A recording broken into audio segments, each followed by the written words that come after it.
سلامونه او نیکې هیلې په دې هیله چې ټول به روغ او جوړ اوسئ. که تر اوسه موږ پښتو آل نیوز چینل نه وي سبسکرایب کړی نو همدا اوس سبسکرایب کړئ او تازه او نوې پېښو نه ځان خبر کړئ. هرات ته د لومړي ځل لپاره د ایران یو کوچنی اورګاډی راغی. د افغانستان د اوسپنې پټلۍ اداره وایي د لومړي ځل لپاره د ایران یو کوچنی اورګاډی هرات ته راغی. د دې ادارې د چارواکو په خبره د هرات خواف د اورګاډي د 3مه برخه کارونه وروستي شوي دي او په راتلونکو 2 اونیو کې به یې چارې پای ته ورسیږي. له یادې ادارې څخه په خپره شوې خبرپاڼه کې ویل شوي له ایران نه دغه مسافر وړونکي اورګاډي کې مسافرت د هرات خواف په پټلۍ هرات ته راغلل. د هرات والي ویان جیلاني فرهاد بیا وایي د ایران یو پلوی هرات ته راغلی و او د هرات خواف د اورګاډي د پټلۍ د کار د وروستیو کولو په موخه له ځایه چارواکو سره خبرې اترې کړې دي.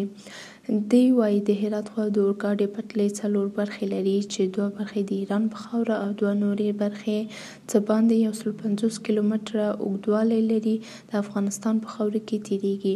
نوموړی وایي د دې پټلۍ د 3 برخو لګښت ایران ورکړی او 4مه پټلۍ د هرات صنعتي ښارګوټي ته رسیږي او چارې به راتلونکې میاشت پیل شي چې اوږدوالی یې 80 کیلومتره دی.